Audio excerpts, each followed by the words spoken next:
بسم الله الرحمن الرحيم kulanti wanaagsan daawadayaal meel kastoo joogtaan halkan waa caalam media 24 anigoo cali rasha maxamed oo idiin waramaya barnaamijkeena daawadayaal waxaan ku soo qaadan doonaa xaaladda Itoobiya oo ka sii daraysa maamulka Abiy Ahmed oo la sheegay xasuuq baan inuu geysanayo maamulka gobolka Amxaarada dhacdooyinkii ugu dambeeyay gobolkaasi laga soo warinayay isla mid ah baaqyada ka soo baxaya dawladaha waaweyn ee caalamka ee la xiriireen baaritaan lagu sameeyay dhibaatada Abiy Ahmed uu ka geysanayo gobolkaas soo dhawaada daawadayaal markale caalam media 24 ku soo dhawaada dad nagu cusubta YouTube-ka subscribe noo saar haddaad hore noola joogteen fiidiyowga noo share gareey aan ku bilownay wararka ka imaanaya dhanka Itoobiya waxaa la sheegayaan xasuuq baan uu ka soconayo qaybo ka mid ah Itoobiya oo geysanaya maamulka raxanka daran ee Abiy Ahmed gobolka Amxaarada oo dhawaan la sheegay inuu kacdoon kala hor yimid maamulka Abiy Ahmed ayaa xasuuq baan la kulmaya iyadoo shacabka halkaasi ku noolna dhibaatooyin xoogan oo dhanka duqeymaha diyaaradaha ay la kulmayaan wararkii ugu dambeeyay gobolkaas ka imaanaya ayaa sheegayaan dadka shacabka ah ee halkaasi ku nool gaar ahaan gobolka Amxaarada ay noqdeen targetka maamulka Abiy Ahmed hay'adda xuquuqda aadanaha madaxa bannaan ee Itoobiya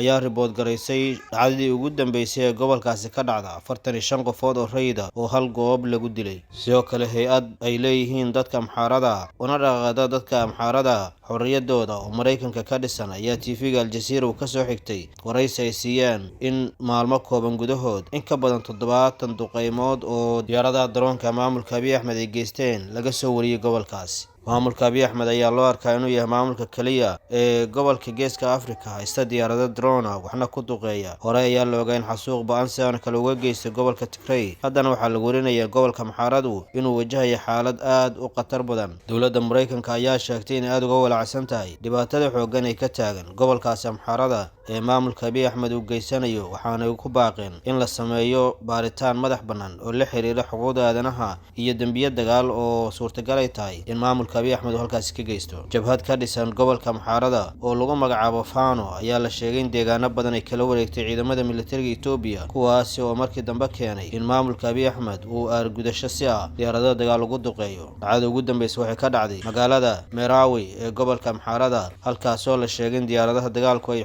duqeymo xoogan ka geysteen diyaarada casri oo dhawaan Ruushka uu ka soo iibsaday maamulka Abiy Ahmed iyo kuwa drone ayaa la sheegay maamulka Abiy Ahmed duqeymaha ka geysanaya gobolkaasi inuu ku fulinayo Rostreve oo madaxa ururka xuquuqda aadanaha Amxaarada ee Mareykanka ka dhisan ayaana xaqiijiyay in duqeymaha Itoobiya ay ka geysanayso gobolkaas Amxaarada ay bil kasta iyo maalin kasta joogto ka yihiin dhibaatada hadda taagan waxaa la sheegay inay keeneen markii maamulka Abiy Ahmed uu isku dayay inuu kala diro ciidamada deegaanadu ay lahaayeen ee wadankaas Itoobiya iyadoo ciidamada deegaanadu ay ahaayeen ciidamo xoogan oo qaab booliis militar u abaabulan deegaanada Soomaalida ayaana noqday deegaanka kaliya ee ilaa hadda la xaqiijiyay inuu burburiyay ciidankiisii oo warqadii Abiy Ahmed ka soo baxday la raacay dhanka Oromada dhanka Amxaarada labadu way ka hor yimaadeen waxaana Amxaaradu ay u arkaan haddii la burburiyo ciidankaasi gaarka ay leeyihiin inay keeni karto daciiftinimo xoogan oo soo wajahda maamulkooda ama deegaanka Amxaarada jabhadda Fano iyo si la mid ah ciidamada gobolkaasi Amxaaradu ay leeyihiin ayaa ku garab siiyay dawladda Abiy Ahmed markii uu la dagaalamayay